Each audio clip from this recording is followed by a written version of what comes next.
Hai, Assalamualaikum kepada semua followers dan likers page Permairis Enterprise. Okey, so untuk malam ni kita nak berkongsi sedikit lah. Sesi-sesi malam ni kita sharing ringkas-ringkas sahaja. Dan sebelum tidur ni, moga perkongsian ni dapat memberi manfaat lah kepada you guys semua. Okey, so tajuk kita pada hari ni, sharing kita hari ni, cara membaca buku dengan baik. Jarang kan orang share cara membaca buku. Biasanya orang baca je terus. So malam ni mungkin Asila boleh sharekan beberapa cara untuk you guys membaca buku dengan lebih baik. Okey, sebelum ni dah baik, tapi kali ni kita nak baca dengan lebih baik.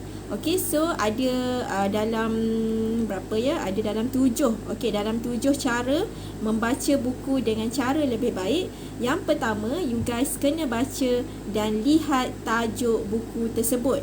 Ramai orang dia membaca buku tapi dia tak ingat tajuk buku. Okey, contohnya Asila ambil satu jenis buku, yang ni Asila ambil je lah buku mana-mana dekat rumah tu kan. Sebab Asila memang baca secara random. Rasa macam nak baca buku, okey ambil mana-mana yang rasa kita nak baca.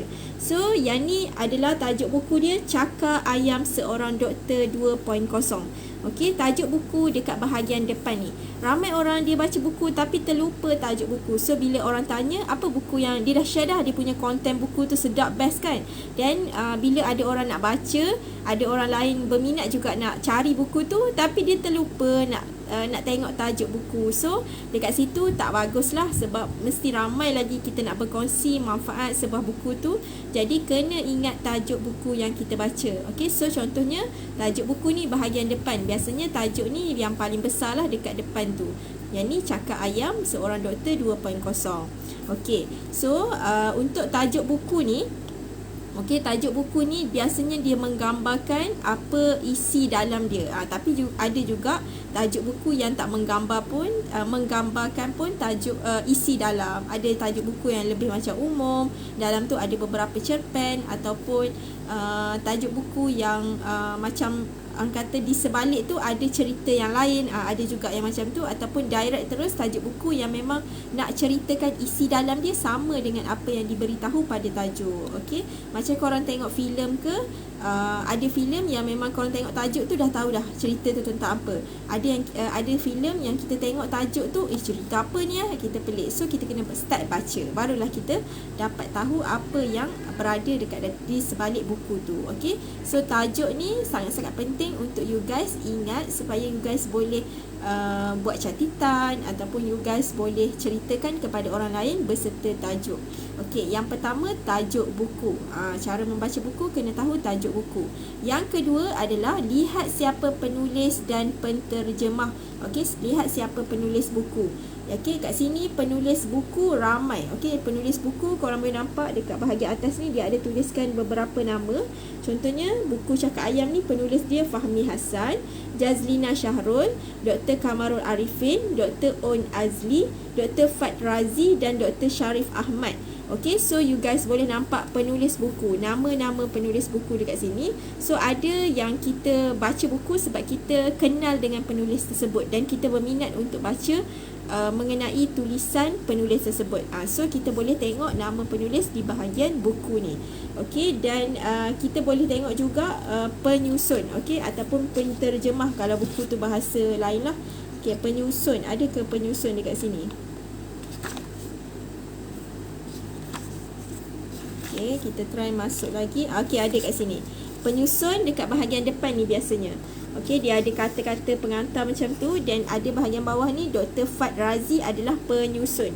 Okey, so you guys boleh baca, boleh ambil mana-mana buku sekarang dan try cari penyusun. Siapakah penyusun buku yang korang tengah baca sekarang ni? Okey, so nama penyusun dan nama penyusun dan penulis ni kita boleh baca. Okey, biasanya dekat bahagian dalam ni, ataupun ada juga latar belakang yang kalau ada banyak cerita, biasanya dia akan cerita dulu tentang biodata penulis tersebut. So kita dapatlah berkenalan apa latar belakang penulis dan penyusun buku yang kita sedang baca sekarang ni. Okey, lagi best sebenarnya bila kita kenal, sebelum kita baca tulisan dia, kita kenal dulu dengan latar belakang penulis dan penyusun buku tersebut.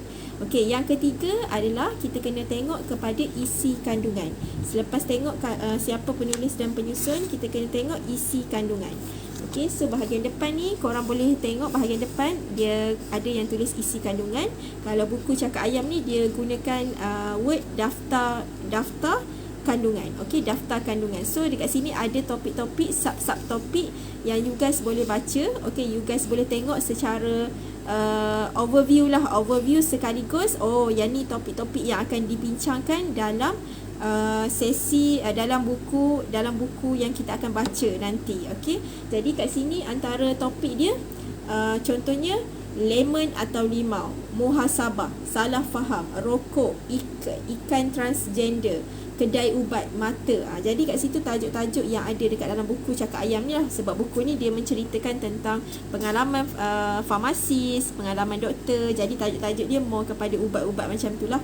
Okay, so you guys boleh nampak tajuk-tajuk dekat situ. So kalau mungkin korang tak nak baca one by one, ada orang dia suka baca skip-skip tau. Dia baca terus ke sini sebab dia pilih ikut tajuk. So you guys boleh pilih ikut tajuk, ataupun kalau you guys jenis suka baca daripada awal satu persatu, tak skip pun boleh juga, tak kisah pun. Tapi at least korang tahu isi kandungan buku tu apa, secara overview ni apa yang korang akan baca sebentar nanti.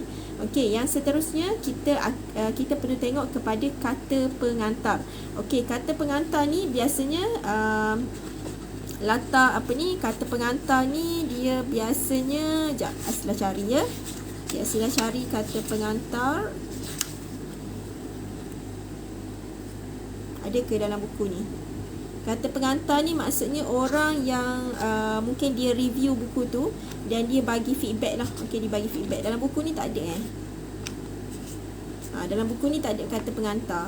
Okey, dalam buku ni tak ada kata pengantar. Ada certain buku kalau korang baca, biasanya dia akan ada contohnya bukan penulis tu lah, ada seorang lagi, someone yang mungkin dia berkelayakan untuk bagi review tentang buku tu. Dia dah baca dan dia mungkin ada jawatan ke, ataupun ada satu title lah, ada satu title untuk dia review buku ni dan dia akan komen, okey, buku ni sangat bagus dibaca oleh student, buku ni sangat dibaca, yang tu kata pengantar. Okey, so kat situ dia tambahkan kita punya keyakinan, oh buku ni memang bagus sebab orang yang review tu adalah orang yang berkelayakan lah, gitu.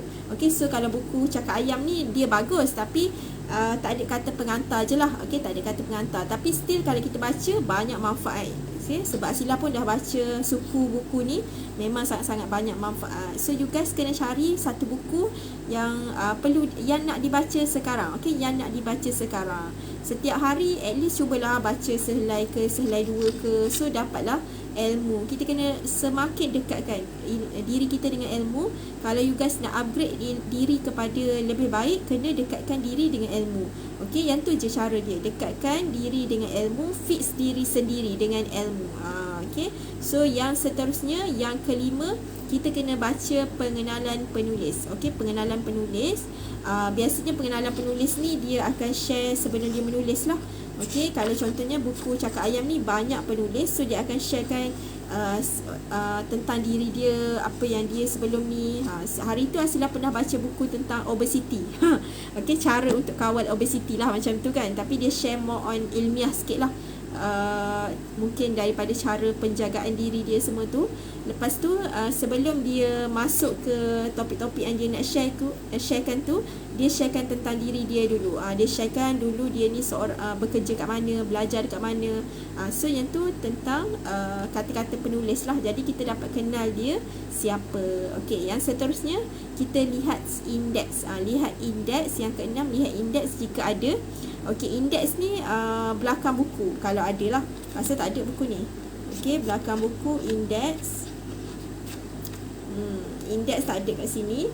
Okay, so indeks ni untuk kita tengok secara keseluruhan buku tu. Indeks tu macam contohnya ada word-word yang kita kurang faham atau word ataupun rujukan, kita boleh tengok ke bahagian indeks tu. Jadi lepas ni kita boleh fahamlah apa term-term yang digunakan. Okey, cuma dalam buku ni bagusnya dia dah ceritakan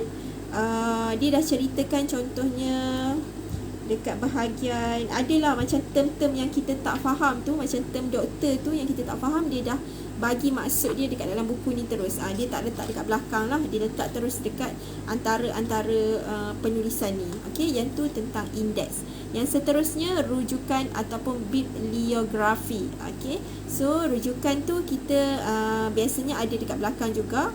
Dia akan sharekan rujukan buku ni dia ambil daripada mana. Okey, mungkin ada kalau yang tu mungkin kepada penulisan yang lebih ilmiah lah. Kalau yang buku ni dia more on sharing experience. Okey, sharing experience biasanya tak ada lah rujukan. Tapi kalau korang baca buku yang lebih berilmiah, buku yang contohnya buku yang ada fakta, so dia akan sertakan rujukan dekat bahagian belakang untuk korang tengok dekat mana sumber rujukan yang dia ambil tu. Okey, contohnya dia ambil daripada internet ke, dia ambil daripada buku yang lain ke. So dekat dalam buku tu dia akan sertakan lah. Okey, yang tu dah 7 cara untuk membaca buku dengan baik. Yang pertama tadi kita tengok kepada tajuk, yang kedua tengok kepada penulis buku, yang ketiga kita tengok kepada penulis dan penyusun, yang ketiga kita tengok kepada isi kandungan, yang keempat kata pengantar kalau ada, yang kelima kita tengok kepada pengenalan penulis, maksudnya setiap penulis tu latar belakang dia apa, yang keenam kita tengok lihat kepada indeks. Okey, indeks dari segi term-term semua tu yang mungkin kita tak faham, dia terjemahkan dekat bahagian indeks tu. Yang seterusnya yang ketujuh kita lihat kepada rujukan ataupun bibliografi, maksudnya apa-apa yang fakta yang dalam grup pula dalam buku ni kita boleh lihat kepada rujukan, supaya kita dapat check lah balik rujukan tu betul ke tak, walaupun memanglah betul kan, sebab kita dah ada penyusun, dah ada pengantar yang review buku ni. So mungkin kita ni mungkin nak research more lagi, so kita boleh rujuk kepada rujukan yang disertakan dalam buku tu. Okey, so itulah 7 cara macam mana nak baca buku dengan cara lebih baik. Okey, dengan cara lebih baik, dan of course bukan baca yang isi kandungan penulis dan kata pengantar sahaja. Of course korang kena baca isi kandungan untuk jadi lebih baik dan untuk you guys dapat something. Okey, untuk kita baca buku ni kita tak perlu habiskan satu buku dalam masa 1 hari sebab terlalu tebal ataupun mungkin terlalu tinggi dia punya pemahaman yang perlu kita fahamkan. So ambil masa ikut kesesuaian masing-masing. Contohnya hari ni nak baca 2 muka surat, esok baca 2 muka surat, tapi konsisten. Then you guys boleh setkan target satu buku ni nak habiskan dalam masa berapa bulan ataupun berapa minggu. Jadi kat situ kita macam berlumba dengan diri sendirilah. Okey, hari ni ada berapa muka surat aku nak baca, berapa hari lagi yang perlu kita habiskan buku ni. So tak adalah satu buku ni kita ambil masa 2 tahun, 3 tahun nak habis. Bolehlah kita challenge diri untuk banyakkan lagi membaca dan dekatkan diri dengan ilmu supaya lebih banyak ilmu yang kita tahu, lebih upgrading diri kita, insyaAllah. Okay, so terima kasih semua yang tengok live Fasila. Bye. Assalamualaikum.